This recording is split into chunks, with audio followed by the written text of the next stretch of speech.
Abra a tua Bíblia comigo, em Lucas capítulo de número 15, Evangelho de Lucas capítulo de número 15,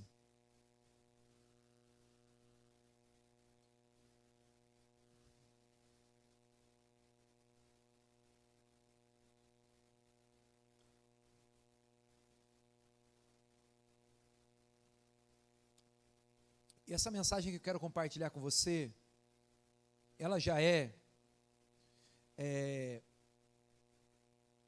uma parte introdutória daquilo que a gente vai viver nesses 50 dias, e como domingo que vem o pastor Manuel que vai estar pregando, eu gostaria de ministrar essa mensagem a você, para você entender um pouco mais sobre a igreja do Senhor e aquilo que o Senhor espera dela.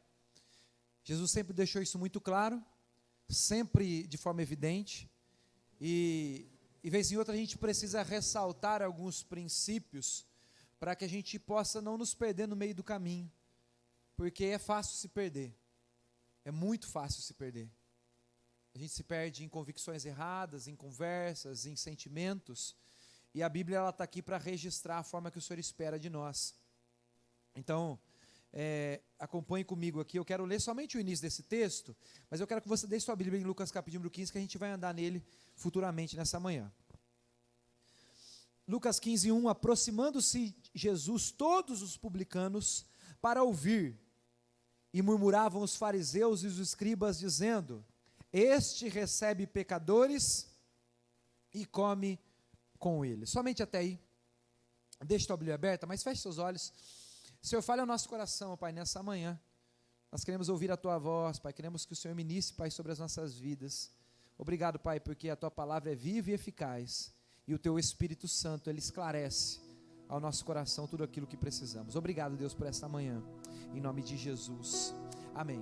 Lucas, capítulo de número 15, 1 e 2, Jesus estava fazendo aquilo que Ele fazia melhor, aquilo que Ele fazia de melhor: atender pecadores, trazer para perto os perdidos e ensinar os crentes naquilo que eles estavam fazendo errado. Jesus aqui neste momento, nessa parábola que Ele vai propor, ou na verdade nas 3 parábolas que Ele vai propor em seguida, Ele estava num determinado ambiente, pregando, e ao lado dele estavam os publicanos. Os publicanos, eles eram os cobradores de impostos dos romanos. Os romanos, eles cobravam impostos dos judeus e de vários outros povos, e eles separavam alguns judeus, e falavam assim: você vai ser um dos nossos cobradores. Então pegava alguém do próprio povo, e colocava ali dentro como um agente, para que pudesse cobrar ali, de forma muitas vezes firme, o seu próprio povo. Os publicanos eram odiados pelos judeus, e no meio desses publicanos, que também eram odiados pelos judeus, estavam também os pecadores de toda ordem, de todo tipo, os adúlteros, os assassinos, os estavam distantes da lei, todos estavam ali ao redor de Jesus, e Jesus os atendia, Jesus ministrava sobre a vida deles, Jesus os abençoava, Jesus os curava, Jesus os trazia para perto, Jesus os perdoava. Só que havia um outro grupo, dos escribas e fariseus. E quando os escribas e os fariseus, eles estavam vendo todo esse desenho de Jesus atendendo aqueles caras que eles odiavam, trazendo para perto quem ninguém queria, eles começavam a murmurar, falavam assim: cara, esse Jesus aí, ele recebe pecadores, ele fica comendo com esse povo, como que uma pessoa pode fazer isso e dizer que é de Deus? Os escribas, eles eram aqueles que estavam dentro da igreja, e eles tinham o papel principal em ensinar a lei para as pessoas. Os escribas eram os professores, eram os mestres da lei, os doutores da lei. E os fariseus eram aqueles que cuidavam das práticas religiosas, administravam as coisas da igreja. Os fariseus, na origem histórica, eles eram quase que um partido político, ou eram um partido, e eles organizavam todas as coisas. E eles estavam olhando para aquilo que estava acontecendo, assim, tem alguma coisa errada aí, esse homem está fazendo tudo errado. E isso era um entrave para a igreja. Isso era um entrave muito grande para a igreja, porque Jesus, ele vinha com uma proposta de perdoar, Jesus vinha com uma proposta de inserir, Jesus vinha com uma proposta de agregar, e era necessário que a igreja fizesse isso. Mas isso não acontecia, sabe por quê? Porque os escribas e fariseus, eles detinham o poder da igreja, eles cuidavam de tudo, eles mandavam em tudo. Em Mateus capítulo número 23, a partir do verso de número 1, Mateus 23, 1, então Jesus falou para as multidões e aos seus discípulos, na cadeira de Moisés. E quando a Bíblia diz na cadeira de Moisés, está falando do templo, na sinagoga, se assentaram os escribas e os fariseus. Fazei e guardai tudo o que eles falam, mas não imitem o que eles fazem, porque eles dizem e não fazem. Eles atam fardos pesados e difíceis de carregar, eles jogam peso em cima das pessoas, e os põem sobre os ombros dos homens, entretanto eles mesmos nem com o dedo querem mover. Conhece líder assim? Praticam, porém, todas as suas obras com o fim de serem vistos dos homens, pois eles alargam os seus filactérios e alongam as suas franjas, eles querem que todo mundo veja, eles alargam ali os lugares onde estão, as franjas da roupa, é isso que está dizendo, acredita? Eles queriam ser vistos, amam o primeiro lugar nos banquetes, as primeiras cadeiras, eles têm, sabe o que eles têm? Eles têm o púlpito no coração, mas não tem o altar. Eles gostam das saudações nas praças, porque eles são chamados de mestre. Ai, como ele fala bonito, ai que bênção. Vós, porém, não sereis chamados de mestre, porque um só é mestre. A ninguém sobre terra chama de pai, porque só um é vosso pai, aquele que está nos céus. Nem chamaram de guias, porque só há um guia, o Cristo. Mas o maior dentre vós será servo. Jesus está falando em Mateus 23, desses mesmos homens que estão murmurando contra ele em Lucas 15. Está dizendo, sabe por que eu estou recebendo pecadores? Sabe por que eu estou agregando gente? Porque quem se assentou na igreja se esqueceu do papel. Eles falam sobre isso, mas não fazem. Eles gostam de estar à frente, mas eles não gostam de conduzir, de abençoar. Eles não estão fazendo as coisas da forma que deveriam. E meu irmão, tem muita igreja assim, tem muita gente agindo desse jeito, tem muita gente conduzindo o evangelho dessa forma, e as pessoas muitas vezes elas estão deixadas de lado, as pessoas muitas vezes são esquecidas, porque aqueles que se assentaram na cadeira de Moisés, que é o templo, que é a sinagoga, eles têm deixado todos os ensinamentos, eles têm deixado toda a doutrina, toda a postura de Cristo, tudo aquilo que é necessário. Nós falamos há quase um ano atrás sobre igrejas, aqui,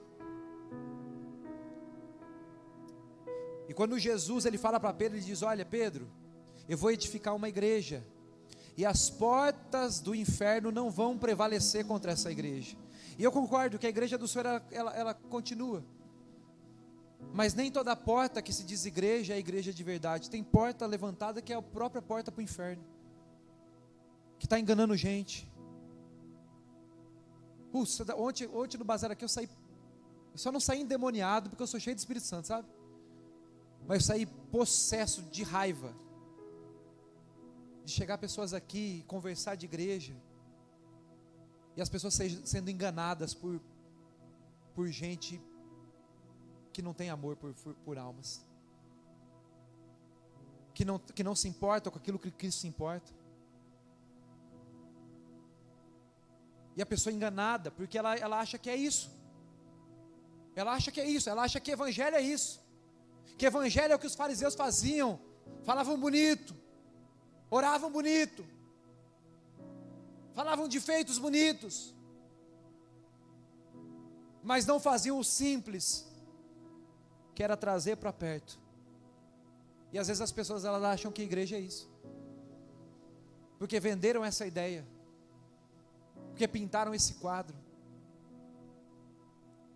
E nós precisamos lutar contra essas coisas. Nós precisamos trazer clareza.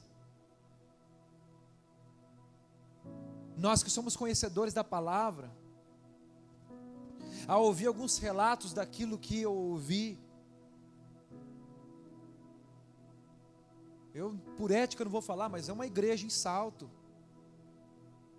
com nome tipo Ora Vem, Jesus ou Maranata, alguma coisa do tipo. O pastor é um que tinha um outdoor ali, não vou falar o nome também, por ética, mas está na internet, e as pessoas vão lá, dão tudo que tem, até o que não tem. E nós que somos conhecedores, a gente olha para esse povo e fala assim: ai, coitados, que bobos, né? Mas estão cegos, porque aqueles que deveriam abrir os olhos, foram os que os ofereceram às vendas. E é muito bom caminhar com gente que não questiona, que não sabe, que está escondida atrás de alguma coisa. Isso aqui você não pode ver, isso aqui eu que faço, isso aqui só eu. Se vocês não me tiverem, vocês estão perdidos. Se eu não revelar, não tem palavra para vocês. Se eu não pregar, não tem acesso. Misericórdia, meu. Não é essa a proposta de Cristo. Isso não, pastor, mas eles estão fazendo. Importante é o coração, não é? Se falaram isso, mentiram. Porque Nadab e Abiú, os filhos de Arão, eles vão acender incenso, levar fogo. Eles queriam levar, era de bom coração, mas não era da forma que devia ser feito, por isso morreram. Davi quis levar a arca para Israel da melhor forma. Vamos levar no carro de bois, é a melhor forma. Os bois tropeçaram, a arca caiu. Uzá foi tentar pegar, olha o que Uzá quis fazer, que bênção, de bom coração, morreu. Não é porque as pessoas dizem que estão fazendo para Deus, que é de Deus. Não é porque as pessoas estão fazendo ali, que Deus está se movendo ali.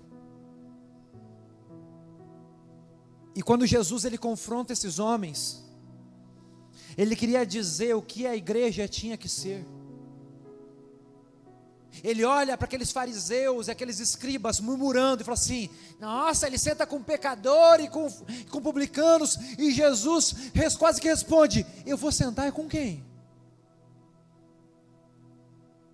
Qual é o papel da igreja, meu irmão? Qual é o papel transformador da igreja através do evangelho? É inserir gente, é cuidar de vidas. O apóstolo Paulo, quando ele fala com Timóteo, em 1 Timóteo 3,15, ele fala sobre a forma de estarmos na casa de Deus. Paulo chama este lugar de casa. Sabe por quê? Porque casa não mora pastor e membros, casa mora família. Casa mora irmãos. Irmãos de quem? Do Pai, que Pai? O Pai que é nosso.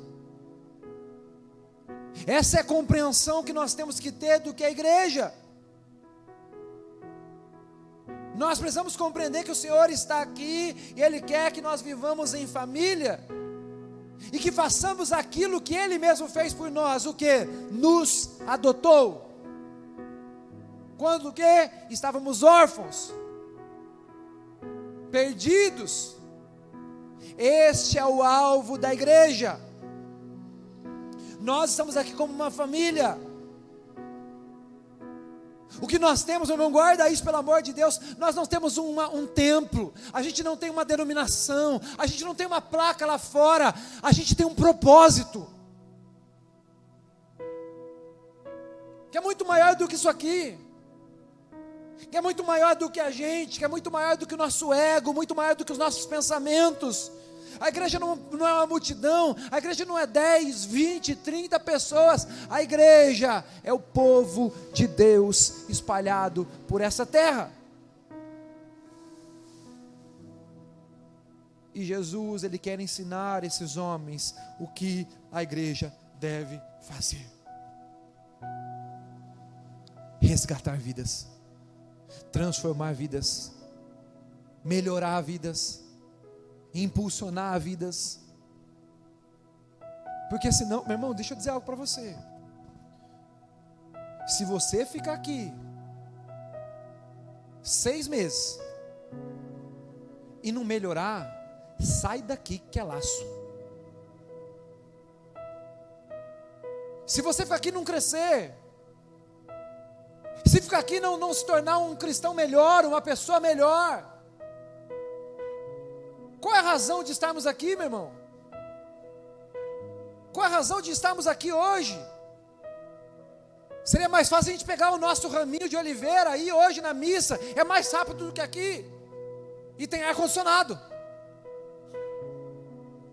Parece uma boa ideia pensando por esse lado, né? Se nós estamos aqui, a nossa vida não é transformada, se você não cresce, se você não amadurece, se você não frutifica, se nós não nos importamos do teu crescimento, por que você está aqui? Por causa de mim não pode ser. A igreja é um lugar de recomeço, a igreja é um lugar de crescimento, a igreja é um lugar de impulsionamento. A igreja é um lugar onde nós somos promovidos dia após dia. Hoje ainda, se eu não estragar tudo com o horário, nós vamos receber 4 novos membros aqui na nossa igreja. E vão entrar, meu irmão, aqui é tipo, é chão de fábrica, é esteira que passa. Vai entrar, vai servir, vai entrar, vai trabalhar, vai entrar, vai abençoar, vai entrar isso. Por quê? Porque é isso que nós somos.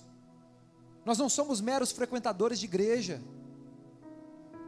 Nós não somos espectadores daquilo que está acontecendo, nós somos agentes de transformação. Este é o papel da igreja. Este é o papel do corpo de Cristo. É isso que Paulo vai falar em 1 Coríntios 12, 13 e 14. Todos nós estamos compondo aqui o corpo, e todos nós fazemos parte para que isso aconteça. E Jesus tentou ensinar esses homens de uma certa forma, de vários jeitos, mas aqui em Lucas 15 ele propõe 3 parábolas. Eu quero passar de forma rápida para você entender aquilo que ele está ensinando. E a primeira delas, em Lucas capítulo número 15, a partir do verso número 3, diz o seguinte: qual dentre vós é o homem que, possuindo 100 ovelhas e perdendo uma delas, não deixa no deserto as 99 e vai em busca da que se perdeu até encontrá-la? Achando-a, põe-na sobre o ombro, cheio de júbilo, e indo para casa, reúne os amigos e vizinhos, dizendo: alegrai-vos comigo, porque já achei a ovelha perdida. Sabe qual é o papel transformador da igreja através do evangelho aqui? É o papel de resgate.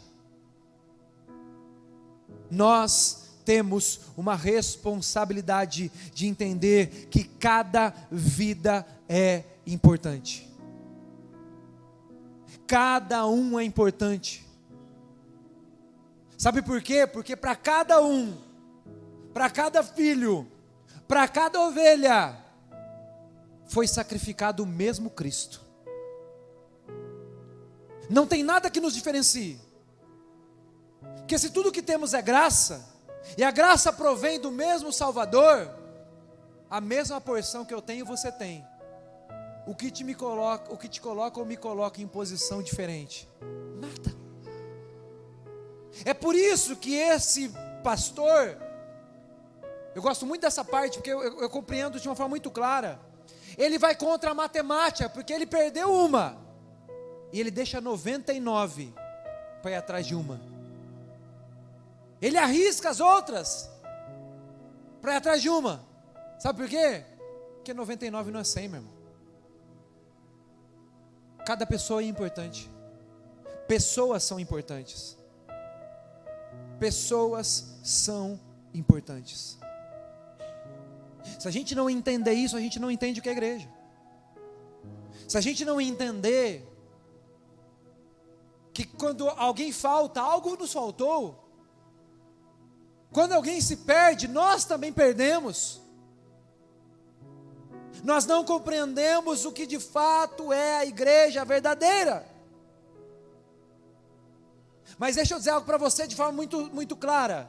A Bíblia diz que essa ovelha perdeu-se. Não é intencional, acredita? Ela não decidiu sair. Mas algo aconteceu que fez com que ela saísse. Ela não conseguiu voltar por alguma situação, de fato ela perdeu-se. Algo travou ela reencontrar a comunhão, encontrar os outros. E meu irmão, se perder é desesperador. Eu li uma matéria um tempo atrás que diz que em torno de 80 mil pessoas se perdem no Brasil todo ano.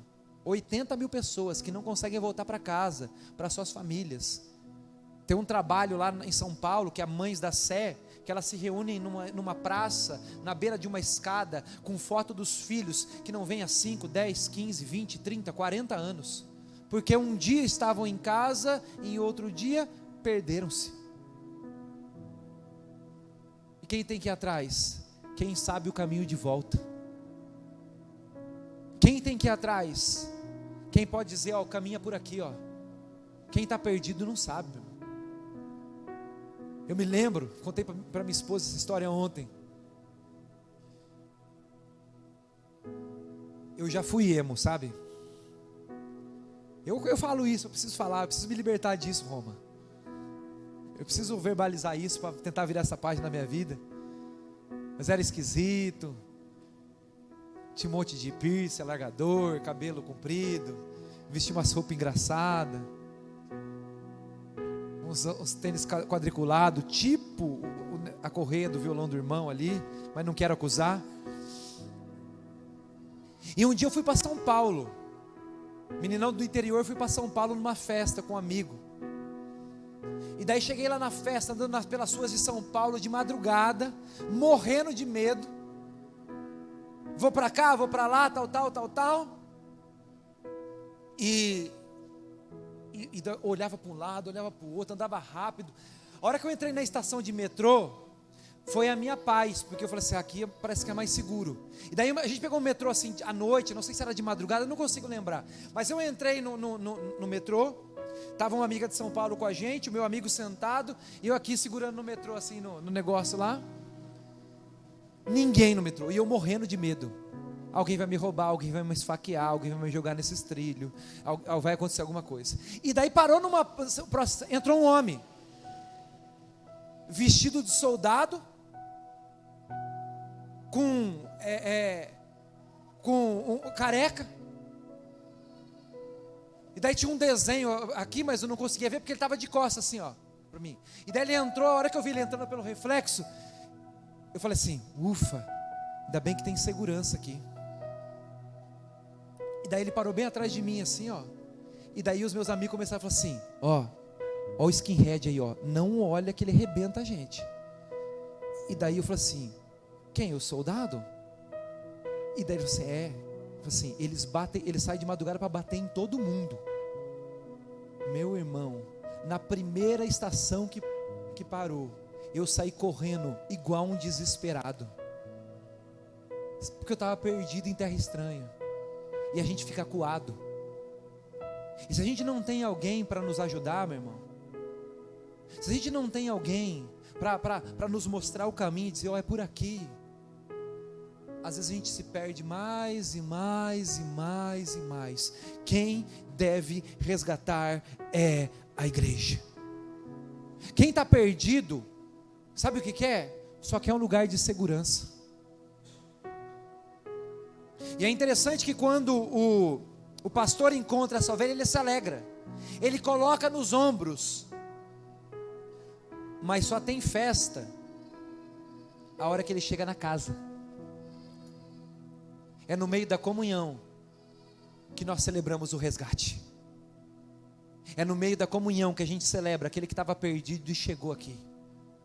É no meio da comunhão que a gente vê a graça de Deus, os milagres de Deus, e a gente se alegra daquilo que Deus está fazendo. Igreja é resgate. É o nosso desafio. Olhar aqui e falar assim: quem não está aqui deveria estar aqui. Vamos buscar. Vamos mostrar o caminho. Vamos apontar a direção. Esse é o nosso papel como igreja. A segunda proposta que Jesus propõe,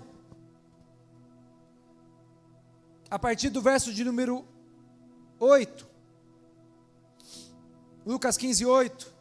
Qual é a mulher que, tendo 10 dracmas, se perder uma, não acende a candeia, varre a casa e procura diligentemente até encontrá-la, e tendo achado, reúne as amigas e dizendo: alegrai-vos comigo, porque achei a dracma que eu tinha perdido. Deixa eu falar uma outra coisa agora sobre a igreja. A igreja é um lugar de transformação. Sabe aonde que essa dracma estava perdido? Na casa. Tem tanta gente perdida dentro da igreja. Tem tanta gente que está em casa, mas ainda não conseguiu viver tudo que a casa oferece.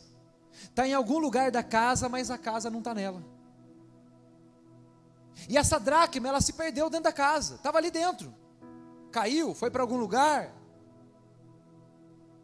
E essa mulher, ela percebe isso, e o texto diz que ela começa a varrer a casa, ela levanta os móveis, ela acende a luz, até que ela encontre aquilo que tinha se perdido. Deixa eu dizer algo para você importante sobre esse texto. Sabe o que é varrer a casa? Sabe o que é acender a luz? Tem coisas que precisam sair. A igreja é esse papel, de tratar, mexer em coisa que ninguém quer mexer, meu irmão. De falar de situações que ninguém quer falar. De varrer para fora coisas que precisam varrer, porque se não varrer, não vai dar certo. De acender a luz e trazer claridade sobre algumas coisas, falar assim: ó, isso aqui a gente vai precisar tratar. Isso aqui a gente precisa dar atenção. Isso aqui você vai ter que abandonar. Isso aqui você não pode continuar desse jeito. A igreja, ela faz isso. A igreja deve ser esse papel de transformação na vida das pessoas. Se nós não entendemos isso, e não nos deixarmos ser tratados também através disso, a gente fica aqui e a gente não vive. A gente fica aqui e nada muda. A gente fica aqui e as coisas não acontecem. E a gente começa do mesmo jeito e termina do mesmo jeito. Olha o que Efésios 4:25 nos propõe. Por isso, deixando a mentira, fale cada um a verdade com o seu próximo. Irai-vos e não pequeis. Não se põe o sol sobre a vossa ira. Não deis lugar ao diabo. Aquele que furtava, não furte mais. Aquele trabalhe fazendo com as próprias mãos o que é bom, para que tenha com que acudir ao necessitado. Não sai da tua boca nenhuma palavra torpe, e sim unicamente a que for boa para edificação, conforme a necessidade, e assim transmita a graça aos que ouvem. E não entristeçais o Espírito Santo, qual for selados para o dia da redenção. Longe de vós toda amargura, cólera, ira, gritaria, blasfêmia, e bem assim toda malícia. Antes sede uns para com outros benignos, compassivos, perdoamos uns aos outros, como também Deus em Cristo vos perdoou. Meu irmão, eu não cheguei assim na igreja. Eu cheguei pior do que isso, na verdade. Mas a Bíblia nos ensina: aquele que faz, não faça. Aquele que fazia, melhore. Aquele que estava fazendo coisas que não deviam, não faça mais. Afaste isso, tire isso. Nós precisamos melhorar dia após dia. Deixa eu abrir um adendo aqui sobre uma palavra aqui. Não saia da vossa boca nenhuma palavra torpe. Não é só palavrão, meu irmão. A gente está falando que a gente às vezes fala assim: não pode falar palavrão porque a Bíblia diz para não falar nenhuma palavra torpe. É óbvio. Nenhuma palavra. O que é torpe? O que é torpeza? É desequilíbrio. O que é torpeza? É o que desvia. É o que estraga, que azeda, que afasta. E nós muitas vezes não falamos palavrão, ainda bem, né? Pelo menos isso. Mas a hora que a gente vai falar, a gente não edifica. A gente não abençoa. O que ele está falando? Não sai de nenhuma palavra torpe, que pelo contrário, só fale aquilo que gera edificação. Às vezes tem gente que não fala um palavrão, mas quando fala uma coisa, acha que é bom, só estraga. Porque não está preocupado com a edificação. Não está preocupado em abençoar, não está preocupado em crescer. Nós precisamos tomar cuidado com as nossas palavras. Porque muitas vezes dentro da igreja a gente acaba afastando as pessoas, machucando as pessoas por coisas que falamos. E nem percebemos que falamos. Então passa no crivo, vai edificar, meu irmão? Não vai, então cala a boca. Perdão, fique quieto. Não vai edificar, meu irmão, cuidado. Porque muitas vezes a gente pode estar trazendo tropeço, afastando. Ai, mas eu acho. Você não acha nada, é a Bíblia. Se não vai trazer edificação, cuidado. Você, ai, eu já vi gente dentro da igreja e falar assim: ai, mas você está certo, porque você tem que buscar a tua felicidade. Você não tem que buscar a felicidade, você tem que buscar a santidade. É feliz quem é santo em Jesus, meu irmão. Quem é feliz com as coisas dessa terra vai encontrar desgraça lá na frente. Então nós precisamos edificar. A igreja é um lugar de transformação, em que nós precisamos estar melhores do que da forma que chegamos. Muito melhor, se der amém, se não pelo menos um pouquinho a cada dia, crescendo. Mesmo que cresça, até uma ameba cresce. Por que crente não cresce, tem hora? Ah, demorou zilhões de anos para chegar nesse estágio. Mas deu o primeiro passo. Por que a gente não se compromete em dar o primeiro passo que a gente pode? E ajudar outros a dar. É por isso que vou usar um exemplo daquilo que falamos. A nossa proposta de jejum por 50 dias é simples. Mas às vezes a pessoa fala assim: ai, carne vermelha. Se não começar, meu irmão, nunca vai conseguir consagrar um dia, 2 dias, uma semana. Não vai. É o primeiro passo em ser transformado, eu quero me esforçar, eu quero melhorar. Esse é um papel da igreja, é um lugar de transformação. Desafiar você a ser transformado, desafiar você a sair daqui melhor do que você chegou. A última parábola que o Senhor propõe, e essa é a mais conhecida, que é a parábola do filho pródigo. A parábola do filho pródigo é o evangelho dentro do evangelho. Ele fala sobre perdão, sobre salvação, sobre pecado, sobre igreja, sobre comunhão, fala sobre tudo. Se a gente entender essa parábola, a gente entende muita coisa do evangelho. Mas é um filho que perde a sua herança, vai embora, gasta tudo, volta para casa arrependido, o pai o traz de volta, o outro filho fica cheio de inveja e a história termina assim. A igreja é um lugar de resgate. Quem está perdido e não sabe o caminho, a gente tem que apontar. A igreja é um lugar de transformação. Quem chega aqui, quem está aqui, tem que crescer. Mas a igreja é um lugar de reinserção. Nós precisamos aprender a reinserir pessoas. Sabe quem é reinserir? É aquela pessoa que saiu sabendo, conhecer a palavra, mas escolheu sair, saiu. E depois quando volta, às vezes a gente tem um ego, uma autojustiça, e a gente fala assim: agora que chegou vai ter que fazer escola de membro de novo. Agora que chegou, espera que o pastor deixe ele sentado uns 6 meses para aprender o que é ficar longe. Vamos ver se daqui a pouco já não vai estar fazendo as coisas. Sabe o que isso? Isso é ego teu. Isso é porque a gente não entendeu, a gente vai se achar frouxo, a gente vai se achar bobo, feito de tonto, se a gente aceitar as pessoas da mesma forma que elas estavam aqui quando saíram. Mas não tem nada a ver com você, meu irmão. Tem a ver com Cristo. Não tem nada a ver com você. Eu não sou o pai da casa. Eu sou um irmão talvez mais velho aqui. Não de idade, porque o Elvis, se eu falar de idade do Elvis, você assusta, viu? Passa uns creme lá, uns Mary Kay, tenho 40 aí.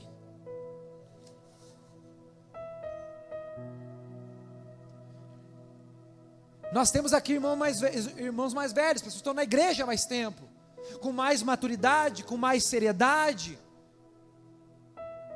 Mas se a gente não olhar para outra pessoa da forma que o pai olha para esse filho perdido, nós vamos atrapalhar aquilo que o pai quer fazer no nosso meio. Porque quem dá a veste nova, quem dá o anel no dedo, quem coloca na mesa é o pai. Nós aqui somos todos filhos, meu irmão. Se coloque no teu lugar que eu me coloco no meu. Se Deus traz de volta, se em um determinado momento o filho que estava perdido cai em si e volta, é o nosso papel colocar essa pessoa e trazer e falar assim, e deixa que Deus faça aquilo que precisa fazer. Sabe por quê? Porque o amor constrange. O amor constrange. Nós somos constrangidos quando somos amados, mesmo quando não merecemos ser amados. É por isso que o nosso ministério de recepção, ele chama ministério de abraço. Porque a gente não sabe de onde a pessoa veio, a gente não sabe da história, a gente não sabe o que ela passou, a gente não sabe quantas barreiras que ela teve para chegar nessa porta, mas na hora que ela chegar, ela precisa encontrar aquilo que esse pai deu para esse filho, um abraço, para dizer, esse é o teu lugar,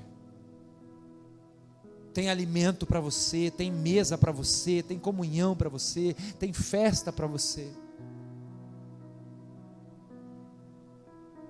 A igreja precisa assumir esse papel. Em Atos 3, a gente encontra ali na entrada do templo, um homem que estava ali coxo, mendigando, e Pedro e João estão entrando ali, eles olham para esse homem pedindo dinheiro, ele fala assim, dá um dinheiro aí, dá uma oferta para mim, me ajuda, tio.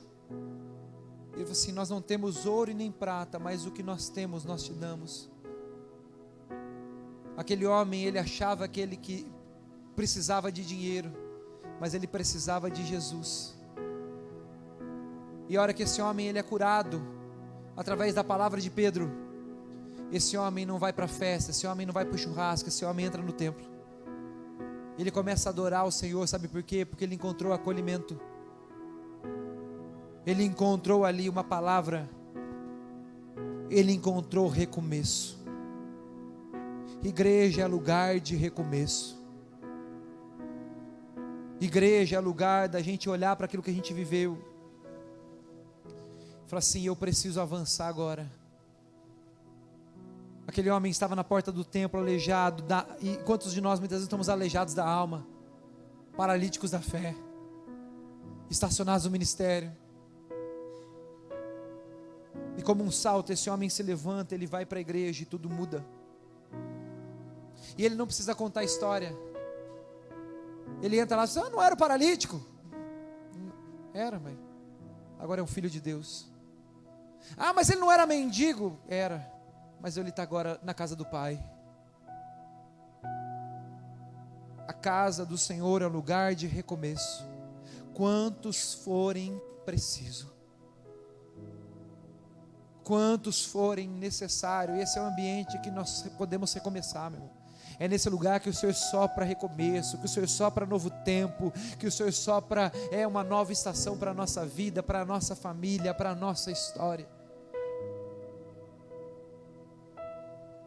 Nós estamos aqui há 1 ano e 2 meses, e eu posso dizer, quantas vezes eu não recomecei aqui dentro. Quantas vezes eu não tive aqui ser quebrado e começar de novo. Quanto perdão eu já não pedi. Porque esse é o lugar que o Senhor tem preparado. Ninguém aqui está pronto, meu irmão, fique em paz. Quem está pronto é o cara do outdoor lá, que é melhor que nós, e nós é tudo bobo. Ninguém aqui está pronto. Todos nós aqui estamos recomeçando dia após dia, construindo dia após dia. E o Senhor, como um Pai maravilhoso, nos permite estar na mesa, mesmo muitas vezes sem poder, mesmo muitas vezes temos contas a resolver, problemas a tratar. O Senhor diz: vem, vem, porque é filho. E filho não tem um outro lugar a estar a não ser na mesa do Pai. Não tem um outro lugar para filho. Não tem filho comendo na sala, não tem filho comendo depois, não tem filho comendo em outro horário. Filhos comem na mesa. E não sou eu que diz quem são os filhos, é Ele quem diz: todos quanto receberam, deu-lhes o poder de serem chamados e feitos filhos de Deus. Aquele homem que estava mendigando lá na frente do templo, agora estava dentro do templo recomeçando. Aquele homem que não conseguia se mover, agora estava correndo, louvando, pulando, celebrando. Sabe, no mesmo dia em que ele recomeçou. Filho é filho. Filho sempre será filho. E a igreja é o lugar para os filhos de Deus. Sejam os pródigos, sejam os mais velhos que precisam muitas vezes serem tratados, ou seja nós que estamos no processo, crescendo dia após dia, entendendo dia após dia. Mas este é o papel transformador da igreja. Se a gente não for resgatar quem está perdido e não mostrar o caminho de volta, se a gente não se preocupar em transformar dia após dia quem está aqui dentro, e se a gente não receber bem e trazer para a comunhão aqueles que caem em si e voltam, a gente só é um ajuntamento de gente passando calor num domingo de manhã. E nós não somos isso. Nós somos a igreja do Senhor, que transforma o ambiente, que transforma o lugar onde está inserida, que transforma vidas através do poder do Espírito Santo de Deus. Este é o nosso lugar, é isso que nós somos. Essa é a nossa missão, esse é o nosso chamado. E nós precisamos viver de forma plena tudo aquilo que o Senhor nos chamou para viver. Esse é o nosso desafio. Nosso desafio aqui não é massagear o ego de ninguém, porque a gente nem tem mais ego.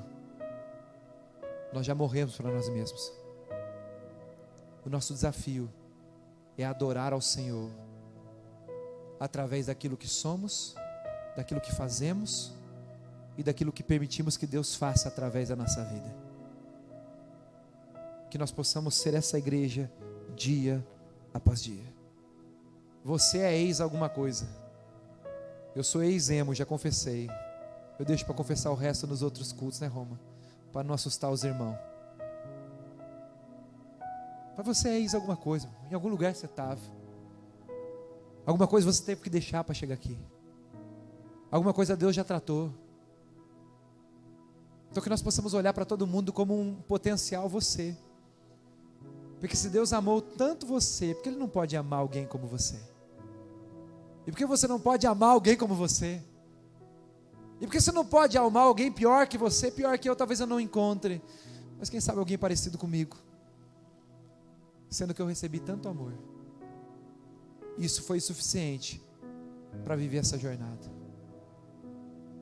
Ame como Cristo nos amou.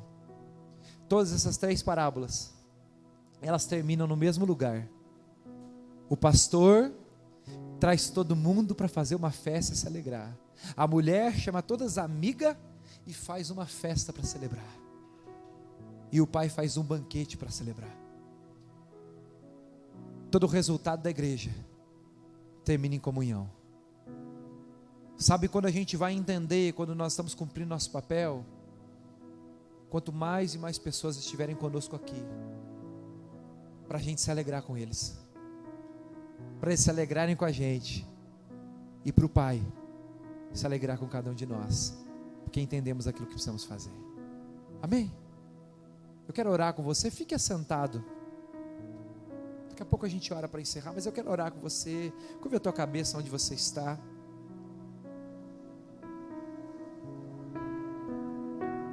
Senhor Deus, obrigado, Pai, pela tua santa palavra. Nós não queremos ser como escribas e fariseus, Pai, de saber sobre a palavra, de pregar a palavra, de ouvir a palavra, de estar no ambiente onde a palavra é pregada, mas sem vida. Coloca, Pai, ao nosso redor aqui, Pai, cada vez mais pecadores e publicanos, cada vez mais ovelhas perdidas, dracmas perdidas e filhos pródigos. Nos ajuda a amar aquele que ninguém ama. Nos ajuda, Pai, a ser o abraço para aquele que nada tem. Nos ajuda, Pai, a ser um ambiente de celebrar, Pai, as pequenas coisas na vida de cada um dos nossos irmãos, Pai. Tira de nós qualquer ego, Pai. Tira de nós qualquer autojustiça. Porque quando nós nos deparamos com a Tua graça, a única coisa que nós merecíamos é o inferno. Então ninguém que chegar por essas portas é diferente de nós. Nos ajuda, Pai, a trazer as ovelhas perdidas da Tua casa, as pessoas que foram feridas, pessoas que pararam, as pessoas que quebraram, Deus. Ainda há bálsamo em Gileade, ainda há remédio de cura aqui neste lugar, ainda tem lugar na mesa, ainda tem novas vestes, anel para o dedo, ainda tem alimento, não falta pão na casa do pão. Nos ajuda, Pai, a ser elemento de transformação na vida das pessoas, Deus. Ajuda essa igreja, Pai, a fazer com que as pessoas cresçam, Pai. Não no ministério, não nas funções. Isso tudo passa. Não é um chamado, é um propósito que nós temos, Deus. É maior do que isso aqui. E quando os instrumentos param, como pararam hoje, Pai, a adoração não para. Quando nós falhamos, Pai, o Senhor não falha. Então nos ajuda, Pai, neste lugar, Pai, a ser elemento de transformação na vida das pessoas, Pai. E cada pessoa que entrar por essa porta da igreja, começar em mim, Pai, ninguém saia da mesma forma que entrou. Que ninguém, Pai, saia daqui, Pai, com o seu cesto vazio, Pai. Pelo contrário, nós compartilhamos, multiplicamos, mas levamos cestos cheios. E nos ajuda, Pai, a amar as pessoas, Pai, que talvez tenham falhado até conosco. Nos ajuda, Pai, a ter essa porta aberta, Pai, sem olhar a quem. Nós não queremos aqui, Pai, saber de histórias. Nós estamos aqui para classificar a história, o testemunho. Nós estamos aqui para mudar histórias através do Evangelho. Não há ninguém tão distante que não possa ser sarado pela Tua presença. E esse é o nosso papel neste lugar, Deus. Nós Te agradecemos, Pai, em nome de Jesus, pela Tua palavra, pela confiança que o Senhor coloca em nós como igreja do Senhor, e pelo poder do Espírito Santo que o Senhor credencia cada um de nós para vivermos essa palavra que pregamos, em nome de Jesus, amém.